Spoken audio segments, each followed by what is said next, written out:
വയസ്സായ അപ്പൂമ്മച്ചന്മാരും 60 വയസ്സിലേക്ക് വരുന്ന ഇതാണ് പാൽമുതുക്ക് കിഴങ്ങ്. ഇതിന്റെ കൂടെയാണ് നായ്ക്കുരുണി പരിപ്പ് ചേർത്ത് പൊടിച്ച് അരിച്ച് മിക്സ് ചെയ്തെടുക്കും. നമ്മൾ പാൽ ഇത് മേടിച്ചോണ്ട് കഴുകി ഉണക്കി പാലിൽ പുഴുങ്ങണം. പിന്നെ അങ്ങാടി പൊടിക്കുന്ന വെള്ളിയിലെ പൊടിച്ച് വരും. ഇതിലും കൂടെയാണ് നായ്ക്കുരുണി പരിപ്പ് ചേർക്കുന്നത്. 10 കിലോയ്ക്ക് 1/2 കിലോ പരിപ്പ് അങ്ങനെ ചേർക്കാൻ പറ്റും. അത്ര വില കൂടുതല അതൊക്കെ. ഇതാണ് ലൈംഗിക ശക്തിക്കൊക്കെ ഉള്ളത്. വിലഹീനത. 90 വയസ്സായ അപ്പൂമ്മച്ചന്മാരും 60 വയസ്സിലേക്ക് വരുന്ന യുവത്വം ഉണ്ടാവും. അവരാരോഗ്യം വീണ്ടെടുത്ത് വരും. ഇത് 1/2 കിലോ 3000 രൂപയ്ക്കാണ് ഞാൻ കൊടുക്കുന്നത്.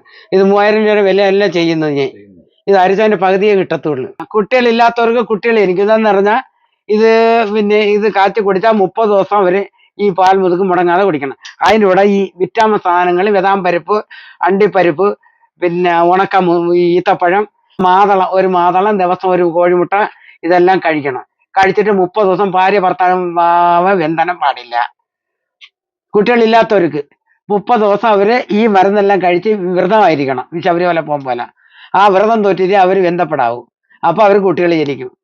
ഇന്ന് നാളെ കൊച്ചിനെ ഉണ്ടാക്കാന്ന് പറഞ്ഞോണ്ടേക്കൂല. അവർ ഇതുപോലെ കഴിച്ചിട്ട് അവർ 30 ദിവസം ഇത് ലൈംഗികത മാറ്റിവെച്ച് വേറെ ബന്ധനം പാടില്ല 30 ദിവസത്തേക്ക്. അത് കഴിഞ്ഞിട്ട് ബന്ധനം പാടുള്ളൂ. ഈ വിറ്റാമിൻ സാധനം കഴിക്കണം. നമ്മുടെ ശരീരത്തിൽ രക്തം ഉണ്ടാവണം. രക്തത്തിൽ അണുക്കൾ ഉണ്ടാവണം. അണുക്കളിലാണ് ഈ കുട്ടികൾ ഉണ്ടാവുന്നത്. അണുക്കളില്ലെങ്കിൽ കുട്ടികൾ ജനിക്കൂല. ഈ കൊറോണയ്ക്ക് ഇഞ്ചക്ഷൻ എടുത്ത് ആളുകളെല്ലാം നരമ്പുകളെല്ലാം നഷ്ടപ്പെട്ട് കിടക്കുക. അതുകൊണ്ട് അവർക്ക് ആരോഗ്യ പ്രവർത്തനമില്ല. അതുകൊണ്ട് ഈ സാധനങ്ങളെല്ലാം കഴിക്കണം. വിറ്റാമിൻ പാല് 2 നേരം ഒരേ സ്പൂണിട്ട് കാച്ചി രാവിലെ വൈകിട്ടും കഴിക്കണം. കിട്ടുന്നെങ്കിൽ നെല്ലിക്ക ജ്യൂസൊക്കെ ചെല്ലുമ്പോൾ നല്ലതാണ്. പിഴിഞ്ഞിട്ട് ഈ ചെറിയ ജാറിലോട്ട് അതിൻ്റെ അരി എടുത്ത് കളഞ്ഞിട്ട് അരിഞ്ഞിട്ട് ചെറിയ ജാറ് വെച്ച് അടിക്കുമ്പോൾ അത് ചാറാവും. അത് വലിയ പാത്രത്തിലോട്ടിട്ട് പിഴിഞ്ഞിട്ട് അരിച്ച് ആ ചാറെടുക്കണം.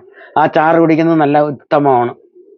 അല്ലാതെ അതും ഇതും മേടിച്ച് തിന്നാതെ നമ്മളെ ശരീരം തണുക്കുന്ന ആഹാരം കഴിക്കുമ്പോൾ നമുക്ക് രക്തത്തിൽ അണുക്കളുണ്ടാവും. കുട്ടികൾ ജനിക്കും. ശരീരത്തിന് നമുക്ക് നല്ല നന്മയും ഉണർവും ഉണ്ടാവും. അങ്ങനെയൊക്കെയാണ് ഈ പാൽ മുതുക്കിൻ്റെ ഗുണം.